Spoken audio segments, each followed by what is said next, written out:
خب همطور که میبینیم الان این رج 15 رو هم بافتیم. برای رج 16 من یه سری با مارکر علامت گذاشتم که یه توضیحاتی رو بدم. اینجا جایی هستش که ما تموم کردیم کارو و از 3 تا قبلش مارکر نارنجی رو من گذاشتم. ببینید 3 تا دونه قبل مارکر نارنجی رو گذاشتم که رج 16 بعد از اینجا شروع بشه به این صورت. حالا من دور تا دور این کارم رو با مارکر تقسیم بندی کردم، به 14 قسمت این رو تقسیم کردم. این 14 قسمت دقیقاً نشون دهنده بیس 14 تا بافت آناناسی هستش. خب حالا چون دونه های من، پای کوتاه های من مضربی از 14 هست، مضربی از 7 هست، من یه 7 اینجا اضافه میارم. برای همین این قسمت هایی که انجام دادم یکی در میون با هم دیگه یه دونه فرق میکنه. یعنی این 17 تاست، این 18 تاست، دوباره 17 18 17 18. به همین ترتیب ما 14 قسمت رو انجام دادیم که هر کدوم از اینا در واقع نشون دهنده شروع بافت‌های آناناسیمون هستش، هر کدوم این مارکرها.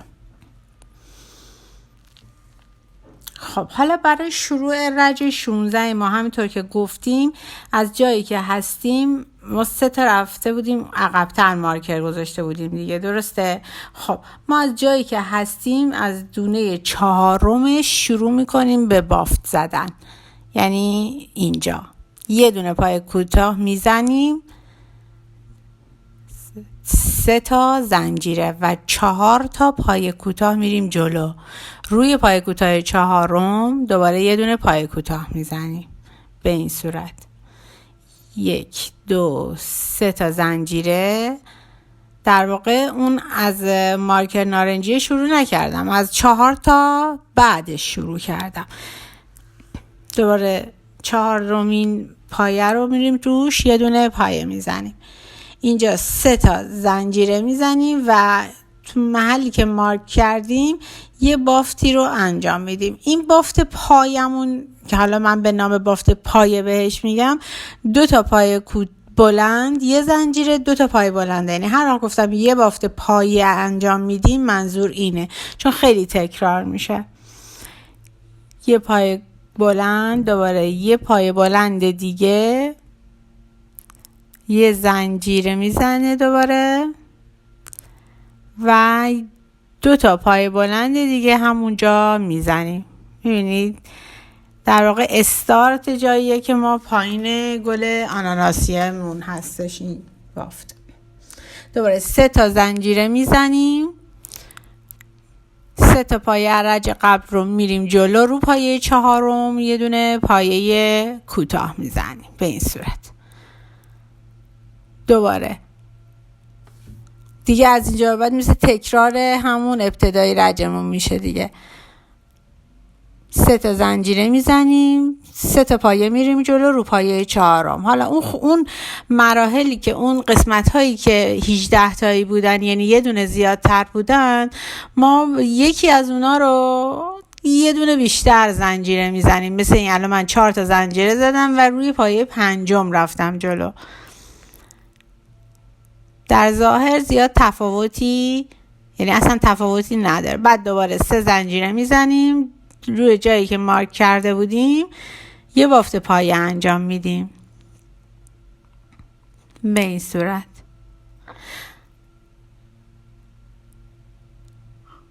خب الان 2 تا پایه بلند، یه زنجیره و 2 تا پایه بلند دیگه همون جایی که بودیم.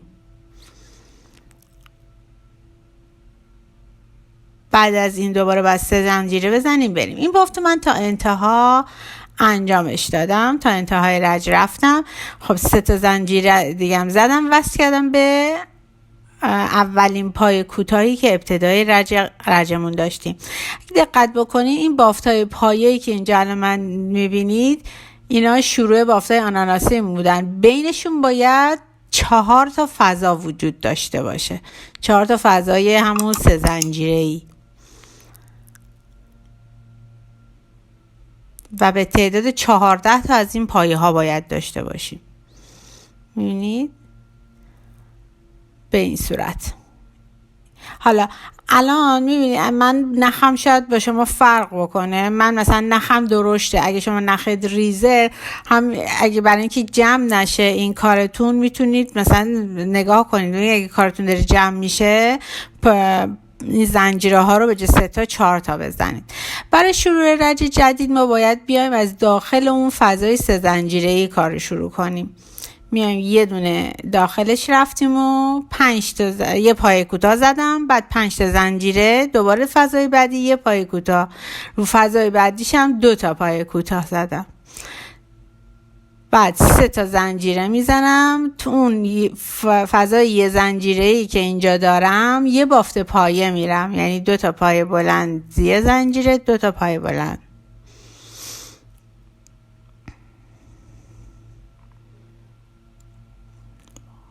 اوکی، اینجا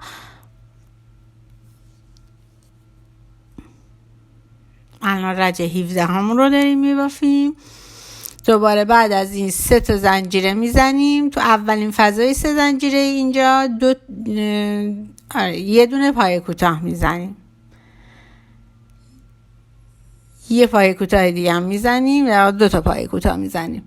بعد میریم فضای بعدی یه پایه کوتاه میزنیم، حالا 5 تا زنجیره، فضای بعدی یه پایه کوتاه و فضای بعدی 2 تا پایه کوتاه. دوباره تکرار میشه دیگه، 3 تا زنجیره میزنیم و یه بافت پایه داخل اون فضای یه زنجیره باید انجام بدیم به این صورت.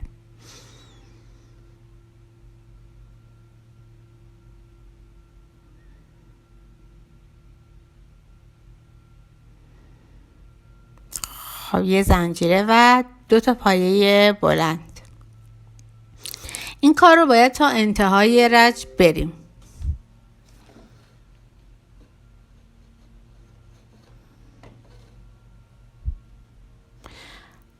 خب به انتهای رج که رسیدیم،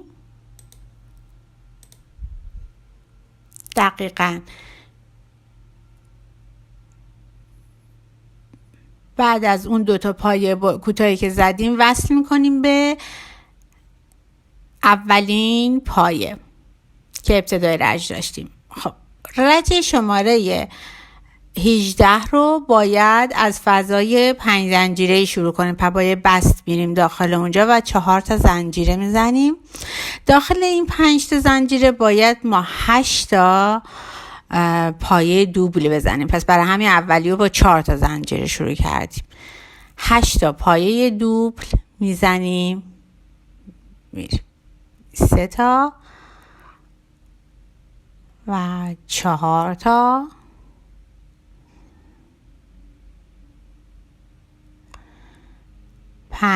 پنجمی پای دوبلی میزنیم، دوبار نخ روی گردن قلاب میندازیم، 6 تا،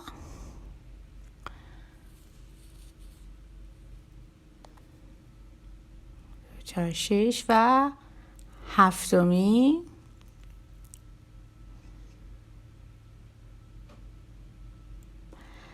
و در آخر 8می پای دوبل رو میزنیم.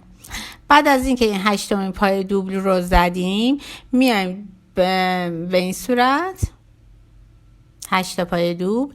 حالا باید بیایم بعد از این داخل این فضای 2 زنجیره 3 زنجیره‌ای که جلومون داریم 2 تا پایه کوتاه بزنیم، بعد 3 تا زنجیره و مجددا اون مثل رج قبل همینجا اون وسط یه زنجیره که تو رج قبل هست در اینجا یه بافت پایه انجام میدیم، 2 تا پایه بلند، یه زنجیره و 2 تا پایه بلند دیگه.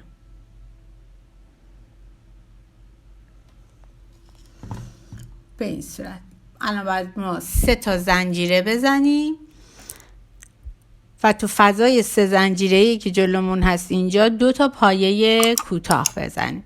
بعد از این 2 پایه کوتاه باید بلافاصله داخل اون فضای 5 زنجیره‌ای دوباره ما 8 تا پایه دوبل بزنیم. اینجا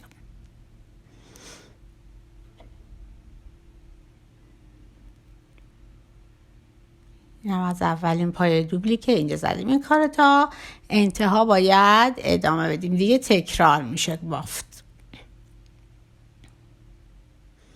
به این صورت. اینم از رج شماره 18. ببینید داخل این فضا 8 تا پایه زدیم، بعد 2 تا پایه کوتاه، دوباره 3 زنجیره و بافت پایه رو تکرار کردیم.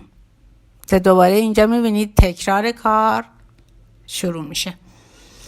خب برای انتهای کار آخرین 3 زنجیره که زدیم اینجا 1-2 تا پایه کوتاه داریم باید بزنیم تو این 3 زنجیره رج قبل و وصل میکنیم به زنجیره 4م از ابتدای رج، یعنی روی سر اولین پای دوبلمون به اصطلاح، چون 4 تا زنجیره همون پای دوبل بود. با یه بست وصل میکنیم به اینجا. حالا برای شروع رج 19 رو تک تک این پای دوبل ها باید بافت کلاستر انجام بدیم. بافت کلاستری که با 2 تا پای بلنده، 2 تا زنجیره میزنیم و روی همون جایی که هستیم یه پای بلند میزنیم و یکی میکنیم. دوباره روی پایه بعدی، دوبل بعدی میبینید یه پایه کلاستر، یه بافت پایه بلند نیمه است، در واقع 2 تا بافت پایه بلند نیمه است که با هم یکیشون میکنیم. پس به این صورت ما 8 تا پایه زدیم.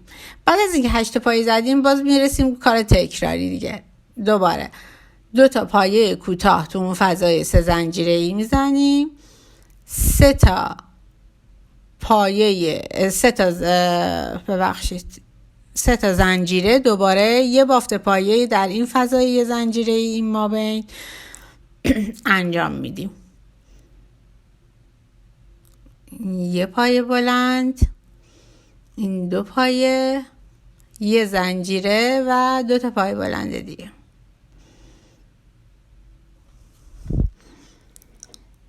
خب حالا دوباره 2 تا پایه بلند نما بزنم، دوباره 3 تا زنجیره میزنیم و 2 تا پایه کوتاه توی اون 3 زنجیره که جلو راهمون هست میزنیم. دوباره رسیدیم به اینا. الان باید روی هر کدوم از این پای دوبلا دوباره یه دونه بافت کلاستر 2 تایی با پای بلند داشته باشم. 2 تا پای بلند نیمه رو میزنم و در انتها 3 تا چیزو یکی میکنم. حالا یه چیز دیگه هست، من یه جور دیگه شروع کردم و تصمیم گرفتم اینو ببافم. پای کلاستر رو به صورت برجسته از پشت بافتم. به این صورت چون کار برجسته یه حالت خطی روی کار ایجاد میکنه برجسته از پشت و کار رو شیک‌تر میکنه. شما هم میتونید این کار رو بکنید، به نظر من شیک‌تره. به این صورت قلاب رو از پشت میارم، نخ رو میکشم بیرون و بافت رو انجام میدم. دوباره پای بلند نیمه، پای دوم رو هم دوباره به همین صورت از پشت قلاب رو میارم میکشم، 2 تا رو یکی میکنم و در نهایت 3 تا یکی. یه بار دیگه انجامش میدیم. پس میشه بافت کلاستری که برجسته از پشت هست. ببینید قلاب رو از پشت میارم دور پای دوبل رج قبلم و نخ رو میکشم بیرون و بافت رو انجام میدم. به این صورت 8 تا بافت کلاستر که انجام دادم. دوباره 2 تا پای کوتاه اینجا دارم، 3 تا زنجیره و یه بافت پایه این وسط باید انجام بدم. اینم میشه از رج دقیقاً 19 ما. این یه دونه پایه بلند بود، دومین پای بلند یه زنجیره و 2 تا پای بلند دیگه دوباره همونجا میزنیم. خب 3 تا زنجیره و دوباره 2 تا پایه کوتاه تو این فضای 3 زنجیره و با یه بست وصل میکنیم به اولین کلاستری که ابتدای رج بافتیم. اینم از رج 19 به این صورت با یه بست وصل کردیم به اونجا.